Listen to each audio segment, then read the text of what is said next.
Hello दोस्तों, स्वागत है आपका सीरीज की 11वीं वीडियो में। बस 4-5 दिन की सीरीज रह गई और हम लोग 15 डेज कंप्लीट कर लेंगे और केवल 15 दिनों के अंदर आप 12th की इंग्लिश में बेहतरीन करके आएंगे। जो लोग पहली बार देख रहे हैं, पूरी सीरीज देखिए दोस्त, 15 दिन की आपके लिए बना दी हमने। आज हम लोग बात करने वाले हैं शॉर्ट स्टोरी के शॉर्ट क्वेश्चंस के बारे में। 10-12 क्वेश्चन पे हम बातचीत करेंगे।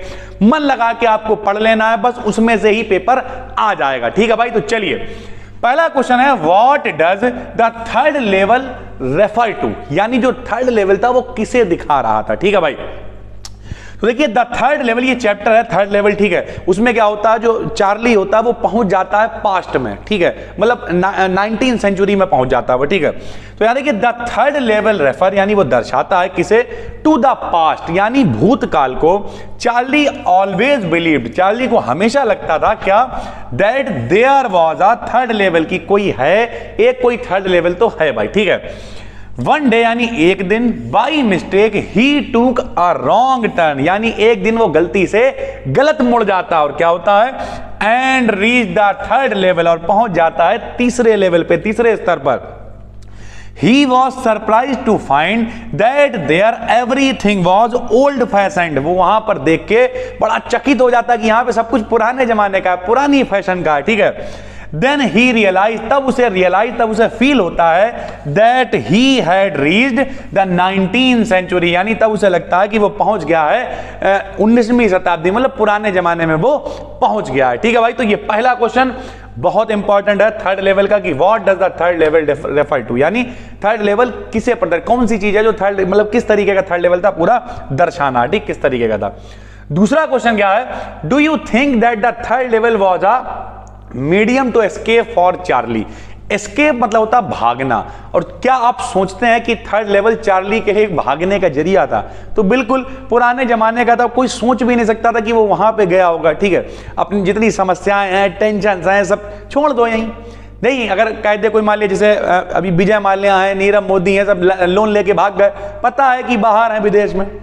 लेकिन अगर कोई थर्ड लेवल हो, किसी को पता ही नहीं, उसमें घुस गए, पुराने 100 साल पीछे चले गए, कौन नहीं जानता भाई, तो बिल्कुल जरिया था भागने का। तो यहां पे लिख दिया है yes, the third level was a medium of escape for Charlie. बिल्कुल, ये एक एस्केप मतलब होता भागना। ठीक है, तो ये भागने का जरिया था चार्ली के लिए। Going to third level gave him satisfaction and he could forget his worries for some time. ठीक, वो अपनी जितनी भी टेंशन थी, बरी थी, मतलब चिंताएं थी, उन्हें भूल जाता, थोड़ी देर के लिए भूल सकता था। ठीक है वो, और बिल्कुल उसके लिए मीडियम था कि वो आराम से भाग के जा सकता था वहां पे। ठीक है भाई, एक और इंपॉर्टेंट क्वेश्चन है, हु इज जो कौन था या थी, जो भी है, लड़की थी एक्चुअल में।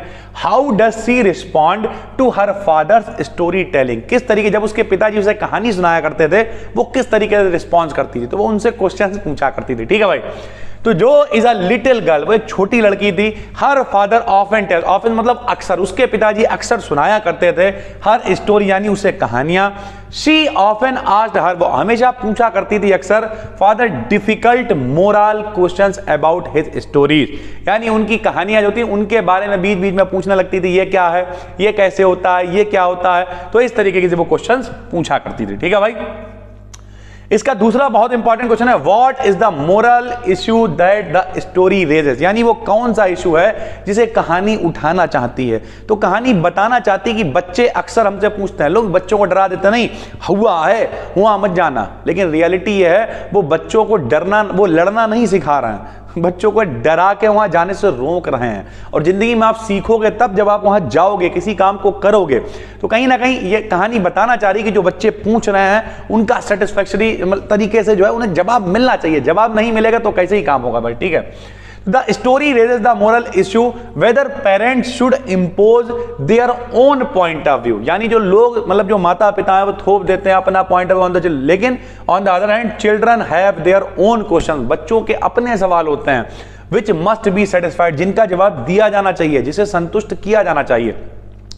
एक चीज और याद रखिए, बिल्कुल ऐसे ही नहीं आ जाएगा। ठीक है, क्वेश्चन मिलता जुलता होगा तब भी लिखना है ऐसे ही है। ठीक है भाई, बस यही 10-12 क्वेश्चन हैं, इनमें से आपने प्री बोर्ड दिया है, कोई भी सेट उठा के देख लेना, इसी में से आएगा भाई। ठीक है, उसके बाद अगला है हु इज मिस्टर लैम, ये भी बहुत पूछा जाता है। How does Derry get into his garden, ठीक है, वो उसके गार्डन में कैसे पहुंचा। तो mister Lamb is an old man, एक बूढ़े व्यक्ति थे। He is owner of a garden, एक बगीचे के मालिक थे। Derry is a young boy, one day he goes to a garden by scolding a ball. Scolding मतलब तो डांटना होता है, एक तरीके से कह सकते हैं दीवार को झपट कर, या फिर यहां पे जंपिंग अ बॉल लगा सकते, दीवार कूद कर वो गया उनके बगीचे में, ठीक है भाई। इसकी पीडीएफ आपको टेलीग्राम पे मिल जाएगी, BDKDN 12th आपको सर्च कर लेना है, सारे नोट सारी पीडीएफ आपको वहीं पर मिलना है, ठीक है भाई। हाउ डज जैक फिने वाई टू एस्टेब्लिश, ठीक है, the reality of the Grand Central Station New York, यानी किस तरीके से उसने बताया, तो जरा सुनिए यहां पे क्या है। द प्रेसिडेंट ऑफ न्यूयॉर्क, यानी न्यूयॉर्क के जो राष्ट्रपति प्रेसिडेंट थे, central and the New York new heaven and Hartford railway, जो भी मतलब वहां के लोग थे जितने भी, उन्होंने अफर्म मतलब स्वीकार किया था क्या, that there are only 2 level, 2 ही लेवल हैं, उसके अलावा कोई भी लेवल नहीं है, ठीक है। अगर थर्ड लेवल की बात करें, वो भी उन्होंने क्या बताया, first train leave from the first level, ठीक है, यानी जो ग्रैंड सेंट्रल स्टेशन से ट्रेन जाती थी वो जाती थी फर्स्ट लेवल से, वेयर है the local train leave from the second level, जबकि दूसरे लेवल से लोकल वाली ट्रेन जाती थी, ठीक है। तो 2 ही लेवल्स की बात की गई, तीसरा कोई भी लेवल नहीं है, लेकिन कुल मिला के चार्ली को मिल गया, वो पहुंच गया, तो इस तरीके की चीजें फिर हुई। प्रेसिडेंट ने भी ये बात कही, सेंट्रल ऑफ न्यूयॉर्क ने कही, न्यू हेवन, हार्टफोर्ड रेलवे, मतलब हर व्यक्ति ने स्वीकार किया कि वहां पे 2 ही लेवल हैं, लेकिन एक्चुअल में तीसरा लेवल भी था भाई, ठीक है। How was the 100 tiger killed, जो 100वां टाइगर था वो कैसे मारा गया, तो वो मारा ही नहीं गया था, इसकी कहानी अगर आपको पता हो, वो मारा नहीं गया था, बल्कि वो सिर्फ एक कारण बन गया था मौत का, नकली मार मूर के उसे लगा कि अब हम मर जाएंगे क्योंकि 100 पूरे हो गए, तो राजा मर गया था सर, ठीक है। तो the 100 tiger was never killed but it became the cause of Kings death, लेकिन यह कारण बन गया राजा की मौत का।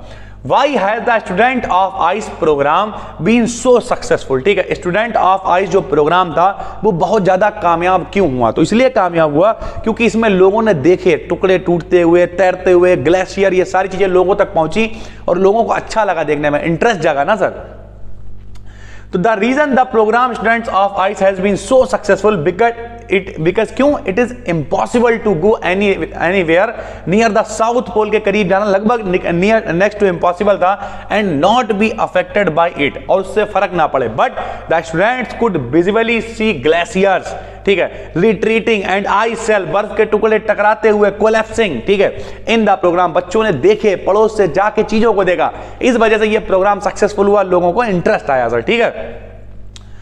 What did Charlie discover when he went to news boy, जब वो न्यूज बॉय के पास गया, यानी कह सकते हैं अखबार वाले के पास गया, तो चार्ली ने क्या देखा भाई, वो थर्ड लेवल पे पहुंच गया, उसने देखा जो सन है 1894 का अखबार वहां पे बिक रहा है, ठीक है। तो when Charlie went to Newsboy, he found he was selling the world dated, बल्कि कौन सा अखबार बेच रहा है सुनिए, जून 11, 1894, 1894 का बेच रहा था। Lead story of the paper said something about president, यानी उस जमाने के जो प्रेसिडेंट राष्ट्रपति थे क्लेवलैंड, उनके बारे में आर्टिकल छपा हुआ, तो वो समझ गया ये नए जमाने नहीं, हम लोग पुराने जमाने में पहुंच गए भाई, ठीक है। How did the writer feel on writing Antarctica and why, जब वो अंटार्कटिका के बारे में लिख रहा था उसे कैसा फील हुआ और क्यों फील हुआ, ठीक है। तो ऑन रिएक्टिंग या on reaching Antarctica the writer felt relief force, यानी उसे बड़ा सुकून महसूस हुआ, to see its expansive white landscape, यानी उसने जब देखा बर्फ फैला हुआ है चारों तरफ, माहौल बेहतरीन है, तो उसने क्या किया, कॉन्टिन्यूअस ब्लू, मतलब जहां तक देख रहा है बेहतरीन सब कुछ नीली चीजें दिखाई दे। She also felt great wonder, उसे आश्चर्य लगा ऑन इट्स, क्या लिखा हुआ, इमेंसिटी का मतलब होता है विशालता को देखकर, its isolation and mainly at how could ever have been a time when, अब क्या करा, कैसा दृश्य रहा होगा जब एक टाइम का when it is a part of earth, ठीक है, एशिया कह सकता है, ठीक है, यहां पे देखा लिखा हुआ है a part of the same land mass, यानी कह रहा है जब ये कनेक्टेड रहा होगा तब कितना बेहतरीन रहा होगा, ठीक है सर। तो इस तरीके से वो दिखा रहा है कि वो सोच रहा है कि क्या आश्चर्य की बात, जब ये हिस्सा रहा होगा कितना बढ़िया रहा होगा सर, ठीक है। How did Sadao happen to meet his future wife, ठीक है, and why he did marry her, he didn't not, यहां पे कट गया है, वो कैसे अपनी बीबी से मिला और उसने शादी क्यों नहीं की, ठीक है भाई। तो यहां पे क्या, Sadao happen to meet his future wife Hana नाम उसकी बीवी, और क्यों नहीं शादी की? क्योंकि didn't marry because he needed the, क्या चाहता था? कंसेंट, अपने पिताजी की आज्ञा चाहता था कि हम पिताजी से पहले सहमति लेंगे फिर शादी करेंगे, यानी अच्छा बच्चा था। ठीक है भाई।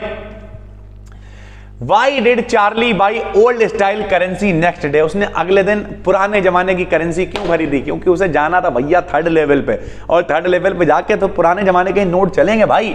तो चार्ली हैड अ विल, यानी उसमें इच्छा थी टू विजिट, कहां? गेल्सबर्ग में जाना चाहता था। He might go there from the third level where he needed old style currency to buy the ticket. This is why he bought old style currency. इसी वजह से उसने पुराने जमाने के टिकट खरीदे, क्योंकि उसे जाना था कहां? गेल्सबर्ग, थर्ड लेवल पर। ठीक है। Who were famed for swallowing sheep? अब यह भेड़ों को निगलने के लिए कौन फेमस था? ठीक है, तो यहां पे बहुत आसान है। दो व्यक्ति थे, कौन कौन थे? एक थे कौन? कादर मियां थे, ठीक है, और दूसरा कौन थे? बेरासामी नाइकर, ठीक है, नाइकर पढ़ लो, नेकर पढ़ लो, जो भी पढ़ पाओ। ठीक है, तो इस राज्य में ये दो आदमी थे, यहां पे अंडरलाइन कर रखा है, जो क्या है? भेड़ को निगलने के लिए प्रचलित थे। How did सदाव and his wife determine that the man was an American prisoner of war? ठीक है, काफी घिनौनी राइटिंग है, ठीक है, लेकिन चलिए काम चला रहे हैं। तो किस तरीके से उन्होंने पहचाना? How did सदाव and his wife determine, यानी सदाव और उसकी वाइफ ने कैसे पहचाना, कैसे निश्चित किया that the man was American prisoner of war? जो व्यक्ति उसने उनके पास आया है वो योद्धा है। ठीक है, तो कैसे पहचाना भाई? When Sadao and his wife saw the cap of white man, उसने क्या देखा? सफेद जो आदमी था उसकी कैप देखी। ठीक है, it spelled out that he was a US, यानी वो समझ गया कि एक नाविक सेलर है। ठीक है, उसके मल्लाह कह सकते हो। When the doctor said the bound on the right side, और उसने बांधने के लिए कहा तो उसने देखा then the man was shot, यानी कुल मिला के वो समझ गया कि क्या हुआ, इसकी गोली लगी हुई है और ये आदमी उसके पास आया हुआ है। टोपी देख ली, साइड में देखा, चीजें देखी, तो वो समझ गया कि ये जो व्यक्ति है, और ये तो भाई लगा हुआ, ये क्या कौन है? एक अमेरिकन प्रिजनर है। ठीक है भाई, तो इस तरीके से ये क्वेश्चंस हैं, लगभग 10 से 12 के करीब क्वेश्चंस हैं। इनकी पीडीएफ आपको मिल जाएगी टेलीग्राम पे। टेलीग्राम पे आपको जाना है, बी डिकेड इन 12th सर्च कर लेना। ठीक है, थोड़ी सी राइटिंग भाई मैनेज कर लीजिएगा। ठीक है, सारी चीजें इकट्ठी करके आपके लिए लेके आ रहे हैं, पीडीएफ आपको वहां पे डाल देंगे। बाकी कुछ बच्चे कमेंट करते हैं कि सर हमें तो इंग्लिश लिखनी ही नहीं आती है, तो हम इस 15 दिन की सीरीज में ही एक वीडियो ऐसी आएगी जिसमें हम आपको लिखना सिखाएंगे कि अगर आप हिंदी में जानते हैं तो उसे इंग्लिश में आप कैसे लिख सकते हैं। बस वो वीडियो अगर आपने देख ली, उसके बाद ये 15 दिन की सीरीज पूरी कामयाब हो जाएगी दोस्त। ठीक है, बाकी नए हैं तो चैनल को सब्सक्राइब जरूर कर लीजिए। हम मिलते हैं आपसे एक और वीडियो में, तब तक के लिए धन्यवाद।